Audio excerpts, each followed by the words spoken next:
நம்ம இன்னைக்கு வந்திருக்கக்கூடிய இடம் பார்த்தீங்கன்னா தெரிஞ்சவங்க இடத்துல நம்ம இருக்க சொல்லியிருக்கிறோம். வாடகை கூட இல்லை.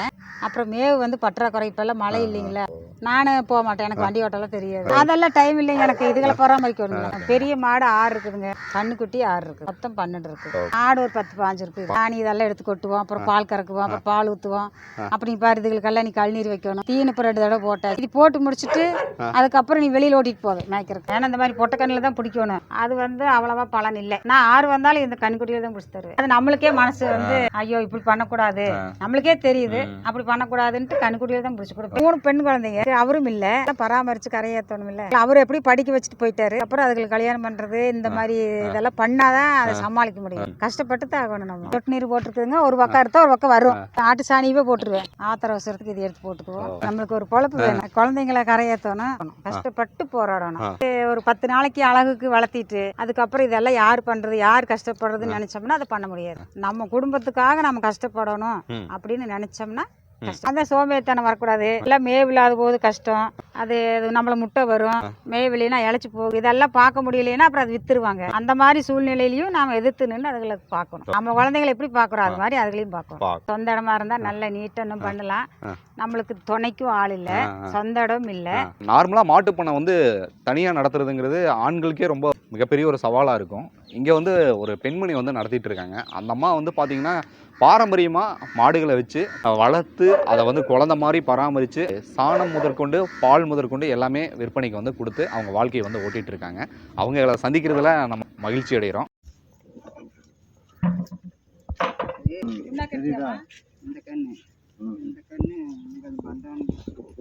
அம்மா வணக்கங்கம்மா. வணக்கங்க. நல்லா இருக்கீங்களா? நல்லா இருக்கேன். உங்கள் பேருங்கம்மா?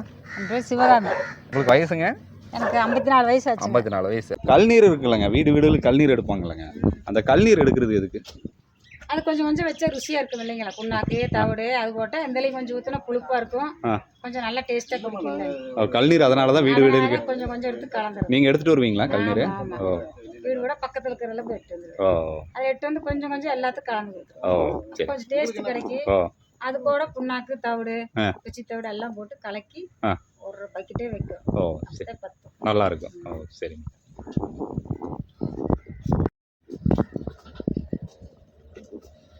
சாப்பாடு இங்கேயே செஞ்சுக்குவீங்களா? சிலிண்டர்லாம் எதுவும் கிடையாது இல்லைங்களா? சிலிண்டர் இருக்குது, அதான் பால் டீக்கு மட்டும். வெளியே தனியாக வைப்போங்க. நாய்க்கு சோறு ஆக்கிறது உண்டு, நாய்க்கு ஒரு நாளைக்கு. அப்புறம் உள்ள அடுப்பு வச்சுக்கணும். அந்த நேரம் ஆக்குறாங்க. என்னென்ன சமைப்பீங்கம்மா சாப்பாடெல்லாம்? மாட்டுக்கெல்லாம் கொடுத்துட்டு என்ன பண்றவங்க ஒன்றும் கிடையாது. இந்த நெட்டம்பருக்கையோட சரி. தயிர் இருந்ததுன்னா அதிகம் தயிரோட சாப்பிடுவோம்.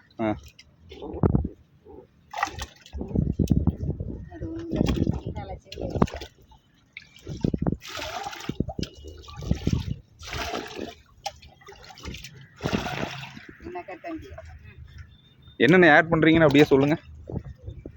இது மக்காசோள மாவுங்க, அப்புறம் இது புண்ணாக்குது, இது கல்நீர். கல்நீர் எங்க வீடு வீடுகளுக்கு போய் எடுத்து வந்துடுறீங்களா? எல்லாம் வச்சிருப்பாங்க, அவங்களே பார்த்து. இது குச்சி தவிடும் 10 கொட்டையும் தனியா வச்சிருவோம். அதை வந்து தனியா வரன்னு குண்டாவில் கொண்டு போய் இதை வச்சு முடிச்சுட்டு அதை தனியா வச்சிருவோம். அப்புறம் மத்தியானம் ஒருக்கா காட்டணும், 3 நேரம் காட்டணும். ஆடு வளர்க்குறதுனா சும்மாவா? அதை நாங்கள் சாப்பிட்ற மத்தியானம். அதாங்கம்மா. காலையில் சாப்பிட்டு அவ்வளோதான்.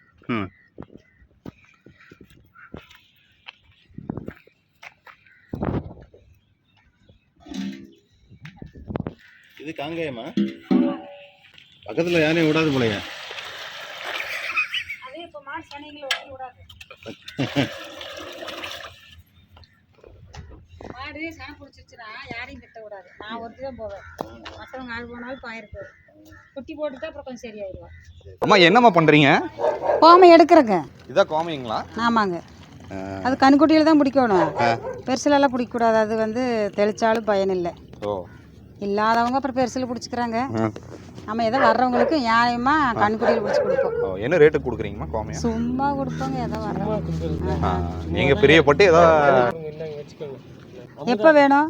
எப்போ வேணாலும் கொண்டாந்து கொடுங்க, நாங்க வச்சுக்கிறோம். நீங்க வண்டியில வந்து எட்டு போயிடல. வண்டி நான் எங்க அந்த பக்கம் வர்றதுக்கு வண்டி எல்லாம் இல்லம்மா. இல்லைனாலும் கவர்ல போட்டு தருவோம். சரி, இப்போ கொடுத்தீங்கன்னா எடுத்துட்டு போயிடுறேன். இப்ப வெளிச்செல்லாம் கொட்டிட்டுனே. சரி, ரைட். மறுபடியும் இடையில வாங்க, வாங்க. இடையில கவர்ல போட்டு வைக்கிறேன். வைங்க. வாங்க. சாணி என்ன ரேட்டு கொடுக்குறீங்கம்மா? சாணி வந்து கொடுப்பாங்க, பெரிய ஒரு பக்கெட் வழியா 50 ரூபா. 50. பெரிய பக்கெட்ல வழியே கொடுப்பாங்க. அந்த மாதிரி ஏதா நம்மனால ஒரு முடிஞ்ச உதவி டீ தான். சாப்பிடுங்க.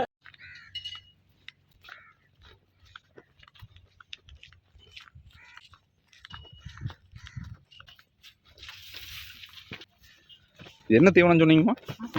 மசால் புழு. எல்லா இடத்துலையும் வளருங்களா? ஓ, தண்ணிக்கு வந்து எப்படிங்கம்மா நீங்கள் என்ன அரேஞ்ச் பண்ணியிருக்கீங்க? தண்ணி போர் போட்டுக்குது. ஆ, குழாய் வழியா தண்ணி வரும். நமக்கு அடுத்தடுத்து வந்துட்டே இருக்கும். ஆனால் தண்ணி நிறைய இருந்தால் நல்லா வரும். ஆ, தண்ணி பத்துறது இல்லை. ஓ, பார்த்து அறுக்கணும் இல்லைங்களா? கையை கிழிச்சு விட்ருவோம். தோகையாக இருக்குது கையை. ஆ, கட்டி கையில் விடாமல் பார்க்கணும். ஓ, வளர்ந்துருங்களா? வெட்டி வெட்டி விட்டாவா? மடி மடி வந்துடும். ஒரு மாதம் ஆகிறதுக்குள்ள திரும்ப வந்துடும். ஓ,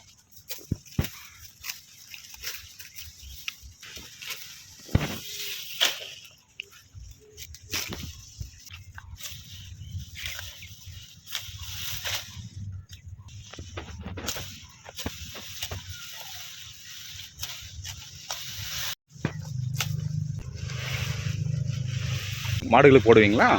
சரி. அதான் டைம் போட்டேன்.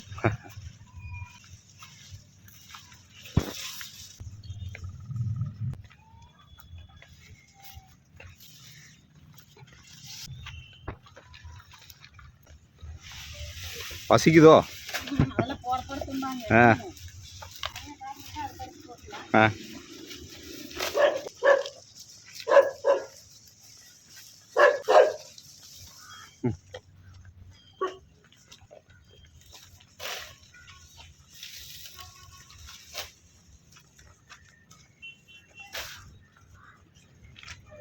நல்ல ஒரு ஏக்கரா இருந்தால் நிறைய போடலாம். ஆ, தண்ணி இல்லைங்களே. அதாதாங்கம்மா. தண்ணி இருக்கிற அளவுக்கு. சின்னதாக ஒரு மாட்டு பண்ணையை வந்து நீங்கள் ஆரம்பிச்சிருக்கீங்க. ஆமாம். இது வந்து உங்கள் இடம் சொந்த இடங்களா வாடகை? தெரிஞ்சவங்க இடத்துல நம்ம இருக்க சொல்லியிருக்கிறாங்க. ஓ, வாடகை கூட இல்லை. ஆ, தெரிஞ்சவங்க இடத்துல இருக்க சொல்லியிருக்காங்க. இருக்க சொல்லியிருக்காங்க. எத்தனை மாடுகள் நம்ம வச்சிருக்கோம்? பெரிய மாடு 6 இருக்குதுங்க. ஆ. கண்ணுக்குட்டி 6 இருக்குது. பெரிய மாடு 6, கண்ணுக்குட்டி 6. மொத்தம் 12 இருக்குது. ஓகே. இதில் கறவை மாடுகள் எவ்வளோ இருக்குங்க? கறவை மாடு 5 இருக்குதுங்க. ஆ, அந்த 5ம் கறக்குது. என்னென்ன இன மாடுகள் இருக்குங்க? நாட்டு மாடு ஒன்று வச்சுருக்கேன். ஆ. அப்புறம் அது போக இந்த காளாச்சி மாடு 5. ஆ. நாட்டு மாடு ஒன்று ஓ, வச்சுருக்கேன். எவ்வளோ லிட்டர் பால் வந்து ஒரு நாளைக்கு கறக்குதுங்க? அது எல்லாம் சேர்ந்து ஒரு 10-15 வருங்க. ஆ, ஏன்னா 5 மாடுமே வந்து வத்தக்கறவைங்க. ஆ, அப்புறம் மேவு வந்து பற்றாக்குறை. இப்போல்லாம் மழை இல்லைங்களா, மேவு கம்மி. ஆ. அதனால் ஏதோ ஒரு 10-15 லிட்டர் ஒரு நேரத்துக்கு. ஆ. 2 நேரத்துக்கு சேர்ந்து ஒரு 30 லிட்டருக்கு பக்கம் வரும். 30 லிட்டர். வீடுகளுக்கு சப்ளை பண்ணுறீங்களா? வீட்டுக்கு கொஞ்சம் கொடுப்பேன். பக்கத்தில் வந்து எல்லாம் வாங்கிக்குவாங்க. ஆ. அது போக மிச்சம் இருந்ததுன்னா சொசைட்டி கொடுத்துட்ருவோம். நீங்கள் கொண்டு போய் கொடுக்குறீங்களா இல்லை அவங்களே வந்து இல்லை, நம்ம வாங்கிக்கிறாங்களா? ஒரு ஆள் இங்கே பக்கத்தில் இருக்கிறார். அவர் மாடு கொண்டு போவாரா, அவரோட கொடுத்துட்ருவோம். ஓ, நானே போக மாட்டேன், எனக்கு வண்டி ஓட்டலாம் தெரியாது. ஆ, அதனால் அவர்கிட்ட கொடுத்துட்டு அவர் ஊற்றிட்டு வந்துடுவார். பெட்ரோலுக்கு மட்டும் அவர் காசு ஓ, கொடுத்துடலாம். லிட்டர் எவ்வளோ கொடுக்குறீங்கம்மா? லிட்டர் இங்கே ஊருக்குள்ள ஊற்றுறது 50 ரூபா. ஆ. சொசைட்டியில் ஒரு 40 ரூபா போட்டு தருவாங்க. அவ்வளோதான். 50 ரூபா ஒரு லிட்டரு. 1 லிட்டர். அது போக தயிர் மோரெல்லாம் அதெல்லாம் டைம் இல்லைங்க எனக்கு. இதுகளை பராமரிக்கணும்ல. போக ஆடுகளும் வச்சுருக்கீங்க இல்லைங்களா? ஆடு ஒரு 10-15 இருக்கு. 5 உருப்படி இருக்குது. என்ன ஆடுங்க? செம்பரி ஆடு ஒரு 12 இருக்கு. ஆ. வெள்ளாடு 5 இருக்கு. 5 இருக்குது. நீங்கள் ஒரே ஆள் இத்தனையும் நீங்கள் பார்த்துக்கிறீங்களா எப்படி? ஆமாம், அதான் அம்மா கூட சப்போர்ட்டுக்கு. மீதி அப்புறம் நானே பார்த்துக்குவேன். என்னென்ன வேலை செய்கிறீங்க? இந்த காலையில் எழுந்தோடனே இந்த சாணி இதெல்லாம் எடுத்து கொட்டுவோம். அப்புறம் பால் கறக்குவோம். அப்புறம் பால் ஊற்றுவோம். அப்படி பாரு இதுகளுக்கெல்லாம் நீ கழுநீர் வைக்கணும். தீனு இப்போ 2 தடவை போட்டாச்சு. இது போட்டு முடிச்சுட்டு அதுக்கப்புறம் நீ வெளியில் ஓட்டிட்டு போவே மேய்க்கிறதுக்கு. சாயந்தரம் வரைக்கும் வெளியே கொண்டு போயிடுவோம். ஓகே. அது என்னதுங்க? அது என்ன அது பயிர்? மசால் புல்லு. இது தனியாக நீங்கள் ஆடுகளுக்காக வச்சுருக்கீங்க இல்லைங்களா? இப்போ ஒரு தடவை போட்டாச்சுங்க.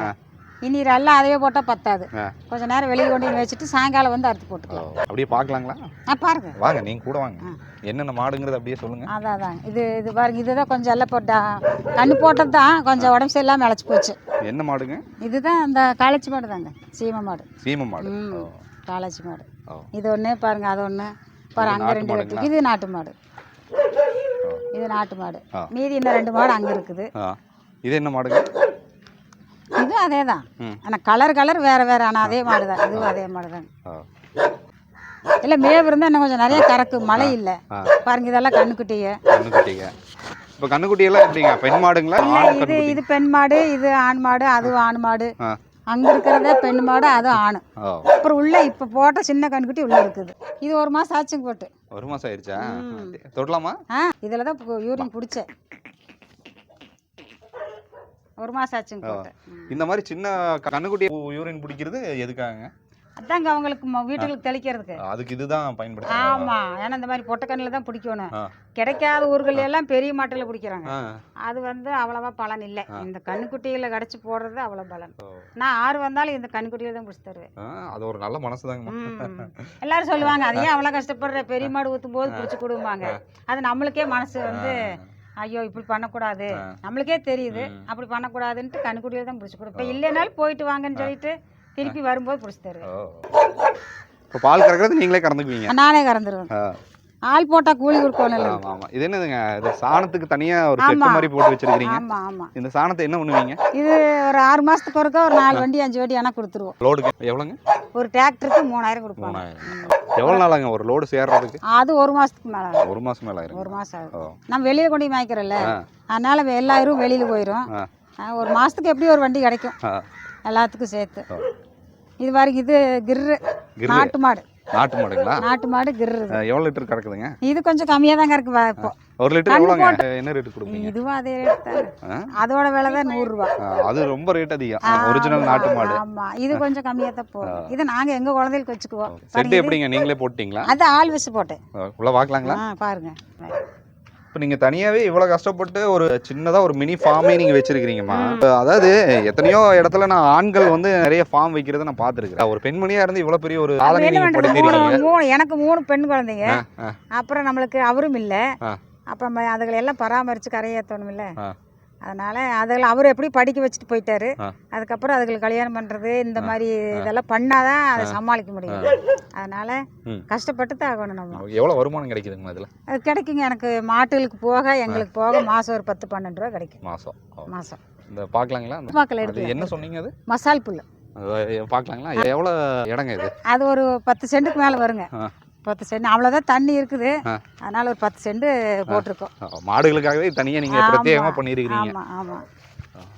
ஏன்னா தண்ணி இருந்தால் இன்னும் கொஞ்சம் போடலாம். தண்ணி இவ்வளோதான் பாயுதுங்க, பத்தாது. சொட்டு நீர் பாசனம் மாதிரி நீங்கள்? ஆமாம் ஆமாம், சொட்டு நீர் போட்டிருக்குதுங்க. ஒரு பக்கம் எடுத்தால் ஒரு பக்கம் வரும். உரம் போட்டுட்டோம்னா போதும். இந்த ஆட்டு சாணியவே போட்டுருவேன். இங்கே ஒரு கண்ணுக்குட்டி இருக்கா? அது தங்கச்சி. இது எங்கள் தங்கச்சி 2 மாடும் ஒரு கண்ணுக்குட்டியும் வச்சிருக்கிறாங்க. அவங்க அதை தனியாக பார்த்துக்கிறாங்க. ஒரு வக்கிப்புல் வாங்கி வச்சிருக்கு. ஆத்திர அவசரத்துக்கு இது எடுத்து போட்டுக்குவோம். மொத்தத்தில் சின்னதாக ஒரு விக்ரமன் படம் பார்த்த மாதிரியே இருக்குது இல்லைங்களா? அப்படி என்ன பண்ணுறதுங்க, நம்மளுக்கு ஒரு பொழப்பு வேணும். குழந்தைங்களை கரையேற்றணும். அப்புறம் அதுக்கு நம்ம ஒருத்தர் கையை எதிர்பார்த்துட்டு இருந்தேன்னு வந்துடும். இப்போ பெண்கள் வந்து நிறைய பேர் இந்த சுயமாக நிறைய தொழில் பண்ணிட்டு இருக்காங்க. அந்த மாதிரி இருக்கும்போது இந்த மாடுகள் வச்சு நம்ம பால் கறந்து நிறைய விற்பனைக்கு வந்து இந்த சொசைட்டிக்கெல்லாம் ஊற்றிட்டு இருக்காங்க. நீங்கள் ஹட்சனுக்கு ஊற்றுறீங்கன்னு சொன்னீங்க இல்லைங்களா? அப்போ ஊற்றிட்டு இருக்காங்கன்னும் போது புதுசாக ஒருத்தங்க வந்து இந்த பண்ணை வச்சு பெண்களும் இதில் சாதிக்க முடியுமா? முடியும்னா அதான் கஷ்டப்படணும், கஷ்டப்பட்டு போராடணும். ஸோ வந்து ஒரு 10 நாளைக்கு அழகுக்கு வளர்த்திட்டு அதுக்கப்புறம் இதெல்லாம் யார் பண்ணுறது, யார் கஷ்டப்படுறதுன்னு நினச்சோம்னா அதை பண்ண முடியாது. நம்ம குடும்பத்துக்காக நம்ம கஷ்டப்படணும் அப்படின்னு நினச்சோம்னா கஷ்டப்படலாம், தாராளமாக கஷ்டப்படலாம். ஆனால் அதான் சோம்பேறித்தனம் வரக்கூடாது. இதுகளுக்கெல்லாம் மேவில்லாத போது கஷ்டம். அது நம்மளை முட்டை வரும், மேவில்லைன்னா இழைச்சி போகும். இதெல்லாம் பார்க்க முடியலைன்னா அப்புறம் அது வித்துருவாங்க. அந்த மாதிரி சூழ்நிலையிலையும் நாம் எதிர்த்து நின்று அதுகளுக்கு பார்க்கணும். இப்போ நம்ம குழந்தைங்களை எப்படி பார்க்குறோம் அது மாதிரி அதுகளையும் பார்க்கணும். காலையில் எத்தனை மணிக்கு எழுந்திருப்பீங்க? காலையில் 5:30க்கு எழுந்திரிச்சு 5:30 நைட்டு 11 மணிக்கு படுப்பேன். அப்பா, கடுமையான ஒரு உழைப்பாளி தான் நீங்கள். அப்புறம் எல்லா வேலையும் முடிச்சுட்டு நைட்டு படுக்கும்போது 11 ஆயிரும். காலையில் 5க்கு முழிச்சிருவேன், 5:30க்கு எழுந்திரிச்சிருவேன். எழுந்திரிச்சாதான் கரெக்டாக இருக்கும் வேலை. யாராவது பால் தேவைன்னா உங்களை அணுகலாமா? உங்களோட என்னோட ஃபோன் நம்பரையும் வாங்க வச்சுட்டு வருவாங்க. அக்கம் பக்கம் விசாரிச்சுட்டு வருவாங்க.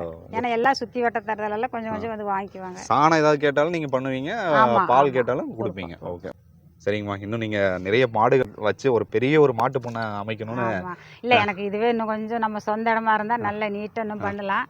நம்மளுக்கு துணைக்கும் ஆள் இல்லை, சொந்த இடம் இல்லை. அப்போ இந்த அளவுக்கு பராமரிக்கிறதே பெரிய விஷயம். ஓகேம்மா, ரொம்ப சந்தோஷம். சந்திக்கலாம். நன்றிம்மா. சரி. அதாவது ஒரு பெண்மணி வந்து ஒரு மாட்டு பண்ணை வந்து சின்னதாக ஆரம்பிச்சு அவங்க இன்னும் கடுமையான ஒரு உழைப்பாளியாக இருக்காங்க. நீங்களும் ஏதாவது பெண்கள் வந்து இருந்தீங்கன்னா அம்மாங்களுடைய கான்டாக்ட் நம்பரை நான் கொடுக்குறேன். எப்படி ஆரம்பிக்கணும் என்னங்கிற ஒரு டவுட்ஸ் ஏதாவது கேட்டால் நீங்கள் கிளியர் பண்ணுவீங்களாம்மா? ஏதாவது சந்தேகம் இருந்தால் சொல்கிறேன் சொல்கிறேன்னு இருக்காங்க.